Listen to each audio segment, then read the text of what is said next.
英語聞き流しリスニング、英語テキストと MP3 音声ダウンロードはホームページからご利用いただけます。88thpp.com 88thpp.com The Little Mermaid. Far out in the ocean, where the water is as blue as the prettiest cornflower and as clear as crystal, it is very, very deep, so deep, indeed, that no cable could sound it, and many church steeples, piled one upon another, would not reach from the ground beneath to the surface of the water above. There dwell the Sea King and his subjects. We must not imagine that there is nothing at the bottom of the sea but bare yellow sand. No, indeed, for on this sand grow the strangest flowers and plants, the leaves and stems of which are so pliant that the slightest agitation of the water causes them to stir as if they had life. Fishes, both large and small, glide between the branches as birds fly among the trees here upon land. In the deepest spot of all stands the castle of the Sea King. Its walls are built of coral, and the long Gothic windows are the clearest amber. The roof is formed of shells that open and close as the water flows over them. Their appearance is very beautiful, for in each lies a glittering pearl which would be fit for the diadem of a queen. The Sea King had been a widower for many years, and his aged mother kept house for him. She was a very sensible woman, but exceedingly proud of her high birth, and on that account wore 12 oysters on her tail, while others of high rank were only allowed to wear 6. She was, however, deserving of very great praise, especially for her care of the little sea princesses, her 6 granddaughters. They were beautiful children, but the youngest was the prettiest of them all. Her skin was as clear and delicate as a rose leaf, and her eyes as blue as the deepest sea, but, like all the others, she had no feet and her body ended in a fish's tail. All day long they played in the great halls of the castle or among the living flowers that grew out of the walls. The large amber windows were open, and the fish swam in, just as the swallows fly into our houses when we open the windows, only the fishes swam up to the princesses, ate out of their hands, and allowed themselves to be stroked. Outside the castle there was a beautiful garden, in which grew bright red and dark blue flowers, and blossoms like flames of fire, the fruit glittered like gold, and the leaves and stems waved to and fro continually. The earth itself was the finest sand, but blue as the flame of burning sulfur. Over everything lay a peculiar blue radiance, as if the blue sky were everywhere, above and below, instead of the dark depths of the sea. In calm weather the sun could be seen, looking like a reddish-purple flower with light streaming from the calyx. Each of the young princesses had a little plot of ground in the garden, where she might dig and plant as she pleased. One arranged her flower bed in the form of a whale, another preferred to make hers like the figure of a little mermaid, while the youngest child made hers round, like the sun, and in it grew flowers as red as his rays at sunset. She was a strange child, quiet and thoughtful. While her sisters showed delight at the wonderful things which they obtained from the wrecks of vessels, she cared only for her pretty flowers, red like the sun, and a beautiful marble statue. It was the representation of a handsome boy, carved out of pure white stone, which had fallen to the bottom of the sea from a wreck. She planted by the statue a rose-colored weeping willow. It grew rapidly and soon hung its fresh branches over the statue, almost down to the blue sands. The shadows had the color of violet and waved to and fro like the branches, so that it seemed as if the crown of the tree and the root were at play, trying to kiss each other. Nothing gave her so much pleasure as to hear about the world above the sea. She made her old grandmother tell her all she knew of the ships and of the towns, the people and the animals. To her it seemed most wonderful and beautiful to hear that the flowers of the land had fragrance, while those below the sea had none, that the trees of the forest were green, and that the fishes among the trees could sing so sweetly that it was a pleasure to listen to them. Her grandmother called the birds fishes, or the little mermaid would not have understood what was meant, for she had never seen birds. When you have reached your 15th year, said the grandmother, you will have permission to rise up out of the sea and sit on the rocks in the moonlight, while the great ships go sailing by. Then you will see both forests and towns.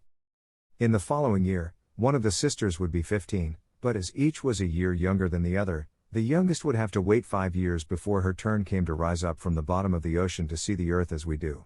However, each promised to tell the others what she saw on her first visit and what she thought was most beautiful. Their grandmother could not tell them enough, there were so many things about which they wanted to know. None of them longed so much for her turn to come as the youngest, she who had the longest time to wait and who was so quiet and thoughtful. Many nights she stood by the open window, looking up through the dark blue water and watching the fish as they splashed about with their fins and tails. She could see the moon and stars shining faintly, but through the water they looked larger than they do to our eyes. When something like a black cloud passed between her and them, she knew that it was either a whale swimming over her head, Or a ship full of human beings who never imagined that a pretty little mermaid was standing beneath them, holding out her white hands towards the keel of their ship. At length the eldest was 15 and was allowed to rise to the surface of the ocean. When she returned she had hundreds of things to talk about. But the finest thing, she said, was to lie on a sand bank in the quiet moonlit sea, near the shore, gazing at the lights of the nearby town, that twinkled like hundreds of stars, and listening to the sounds of music, the noise of carriages, the voices of human beings, and the merry pealing of the bells in the church steeples. Because she could not go near all these wonderful things, she longed for them all the more. Oh, how eagerly did the youngest sister listen to all these descriptions. And afterwards, when she stood at the open window looking up through the dark blue water, she thought of the great city, with all its bustle and noise, and even fancied she could hear the sound of the church bells down in the depths of the sea. In another year the second sister received permission to rise to the surface of the water and to swim about where she pleased. She rose just as the sun was setting, and this, she said, was the most beautiful sight of all. The whole sky looked like gold, and violet and rose-colored clouds, which she could not describe, drifted across it. And more swiftly than the clouds, flew a large flock of wild swans toward the setting sun, like a long white veil across the sea. She also swam towards the sun, but it sank into the waves, and the rosy tints faded from the clouds and from the sea. The third sister's turn followed, and she was the boldest of them all, for she swam up a broad river that emptied into the sea. On the bank she saw green hills covered with beautiful vines, and palaces and castles peeping out from amid the proud trees of the forest. She heard birds singing and felt the rays of the sun so strongly that she was obliged often to dive under the water to cool her burning face. In a narrow creek she found a large group of little human children, almost naked, sporting about in the water. She wanted to play with them, but they fled in a great fright, and then a little black animal, it was a dog, but she did not know it, for she had never seen one before, came to the water and barked at her so furiously that she became frightened and rushed back to the open sea. But she said she should never forget the beautiful forest, the green hills, and the pretty children who could swim in the water although they had no tails. The fourth sister was more timid. She remained in the midst of the sea, but said it was quite as beautiful there as nearer the land. She could see many miles around her, and the sky above looked like a bell of glass. She had seen the ships, but at such a great distance that they looked like seagulls. The dolphins sported in the waves, and the great whales spouted water from their nostrils till it seemed as if 100 fountains were playing in every direction. The fifth sister's birthday occurred in the winter, so when her turn came she saw what the others had not seen the first time they went up. The sea looked quite green, and large icebergs were floating about, each like a pearl, she said, but larger and loftier than the churches built by men. They were of the most singular shapes and glittered like diamonds. She had seated herself on one of the largest and let the wind play with her long hair. She noticed that all the ships sailed past very rapidly, steering as far away as they could, as if they were afraid of the iceberg. Towards evening, as the sun went down, dark clouds covered the sky, the thunder rolled, and the flashes of lightning glowed red on the icebergs as they were tossed about by the heaving sea. On all the ships the sails were reefed with fear and trembling, while she sat on the floating iceberg, calmly watching the lightning as it darted its forked flashes into the sea. Each of the sisters, when first she had permission to rise to the surface, was delighted with the new and beautiful sights. Now that they were grown-up girls and could go when they pleased, they had become quite indifferent about it. They soon wished themselves back again, and after a month had passed they said it was much more beautiful down below and pleasanter to be at home. Yet often, in the evening hours, the five sisters would twine their arms about each other and rise to the surface together. Their voices were more charming than that of any human being, and before the approach of a storm, when they feared that a ship might be lost, they swam before the vessel, singing enchanting songs of the delights to be found in the depths of the sea and begging the voyagers not to fear if they sank to the bottom. But the sailors could not understand the song and thought it was the sighing of the storm. These things were never beautiful to them, for if the ship sank, the men were drowned and their dead bodies alone reached the palace of the Sea King. When the sisters rose, arm in arm, through the water, their youngest sister would stand quite alone, looking after them, ready to cry, only, since mermaids have no tears, she suffered more acutely. "Oh, I'm but 15 years old," said she. "I know that I shall love the world up there, and all the people who live in it." At last she reached her 15th year. "Well, now you are grown up," said the old dowager, her grandmother. "Come, and let me adorn you like your sisters." And she placed in her hair a wreath of white lilies, of which every flower leaf was half a pearl.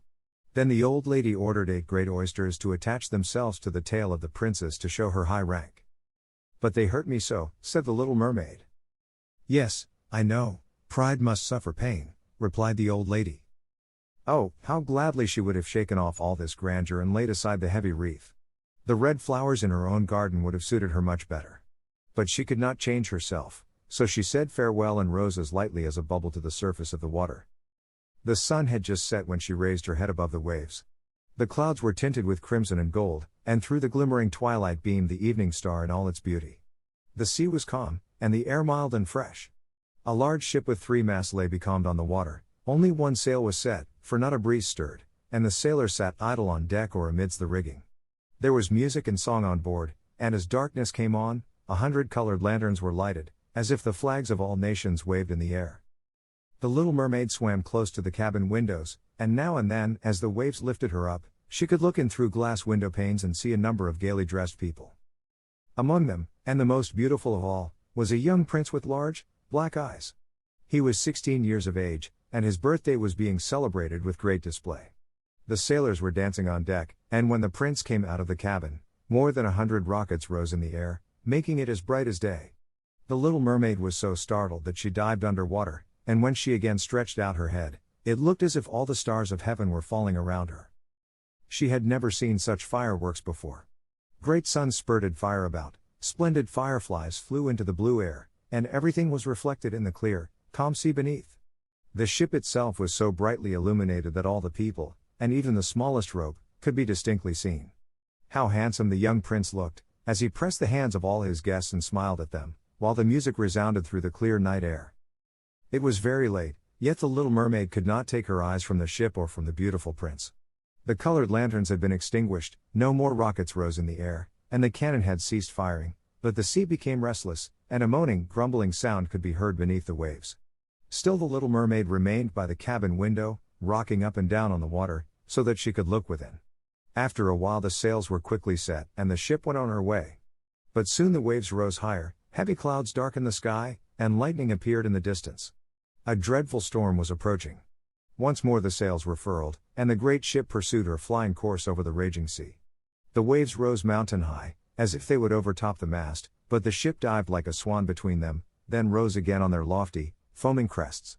To the little mermaid this was pleasant sport, but not so to the sailors. At length the ship groaned and creaked, the thick planks gave way under the lashing of the sea, as the waves broke over the deck, the mainmast snapped asunder like a reed, and as the ship lay over on her side, the water rushed in.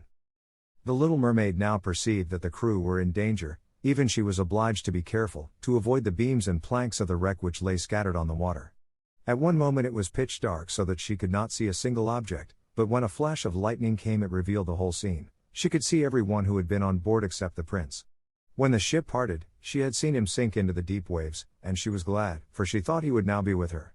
Then she remembered that human beings could not live in the water, so that when he got down to her father's palace he would certainly be quite dead. No, he must not die. So she swam about among the beams and planks which strewed the surface of the sea, forgetting that they could crush her to pieces. Diving deep under the dark waters, rising and falling with the waves, she at length managed to reach the young prince, who was fast losing the power to swim in that stormy sea. His limbs were failing him, his beautiful eyes were closed, and he would have died had not the little mermaid come to his assistance. She held his head above the water and let the waves carry them where they would. In the morning the storm had ceased, but of the ship not a single fragment could be seen. The sun came up red and shining out of the water, and its beams brought back the hue of health to the prince's cheeks, but his eyes remained closed. The mermaid kissed his high, smooth forehead and stroked back his wet hair. He seemed to her like the marble statue in her little garden, so she kissed him again and wished that he might live. Presently they came in sight of land, and she saw lofty blue mountains on which the white snow rested as if a flock of swans were lying upon them. Beautiful green forests were near the shore, and close by stood a large building, whether a church or a convent she could not tell. Orange and citron trees grew in the garden, and before the door stood lofty palms. The sea here formed a little bay, in which the water lay quiet and still but very deep. She swam with the handsome prince to the beach, which was covered with fine white sand, and there she laid him in the warm sunshine, taking care to raise his head higher than his body. Then bells sounded in the large white building, and some young girls came into the garden. The little mermaid swam out farther from the shore and hid herself among some high rocks that rose out of the water. Covering her head and neck with the foam of the sea, she watched there to see what would become of the poor prince. It was not long before she saw a young girl approach the spot where the prince lay.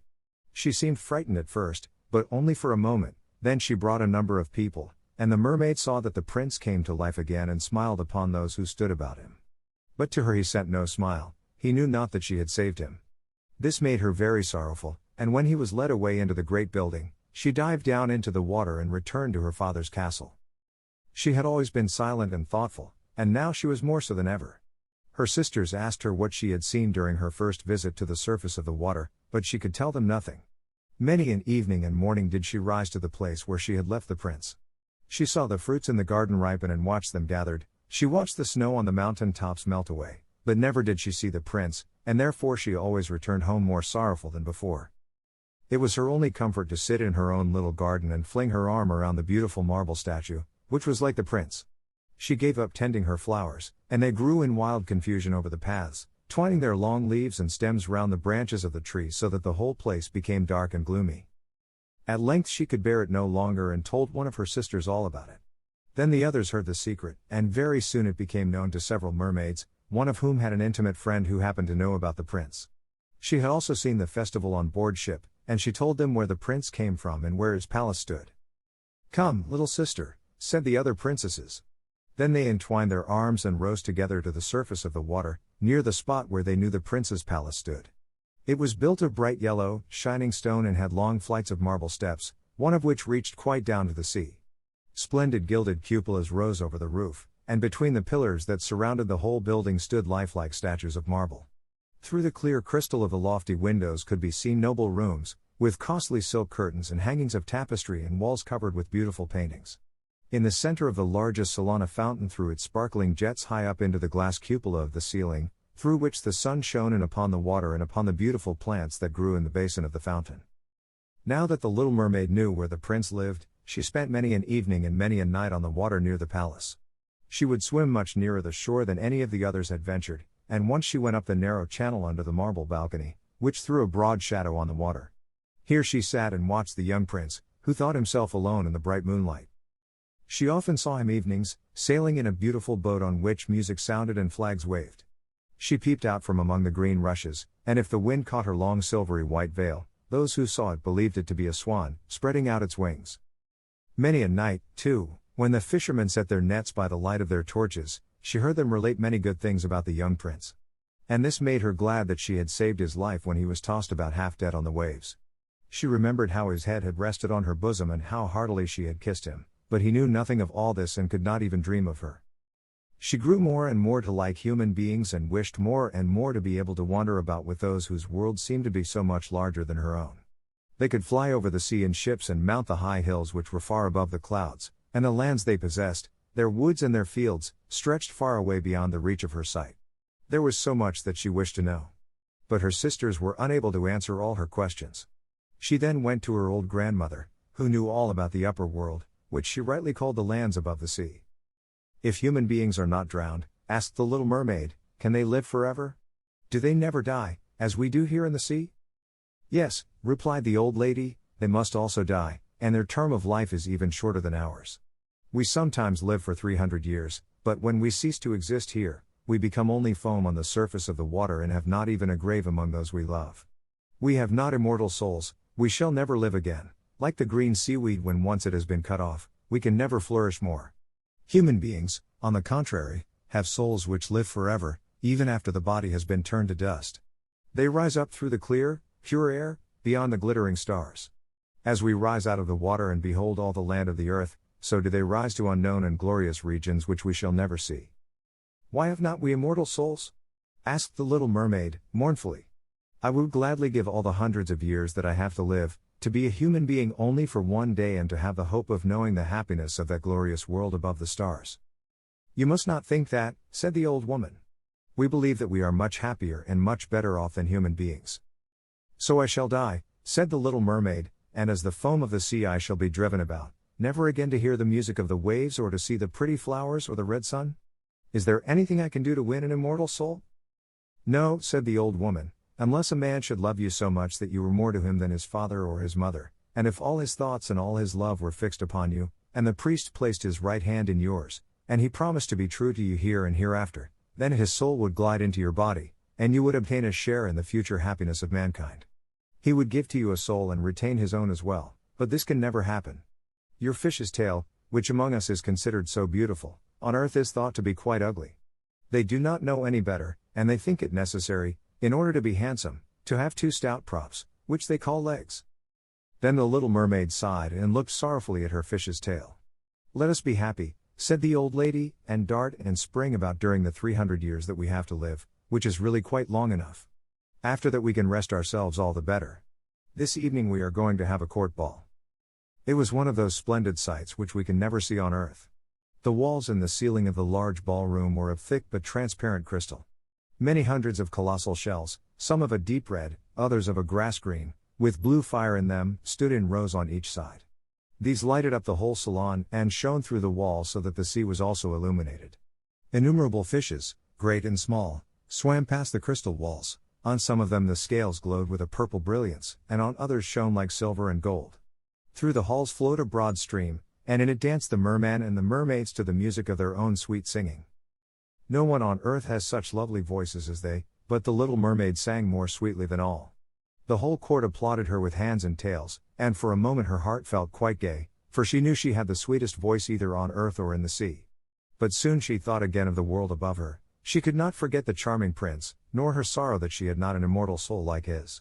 She crept away silently out of her father's palace, and while everything within was gladness and song, she sat in her own little garden, sorrowful and alone. Then she heard the bugle sounding through the water and thought, he is certainly sailing above, he in whom my wishes center and in whose hands I should like to place the happiness of my life. I will venture all for him and to win an immortal soul.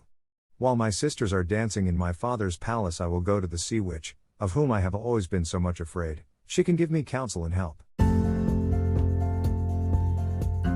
英語聞き流しリスニング、英語テキストと MP3 音声ダウンロードはホームページからご利用いただけます。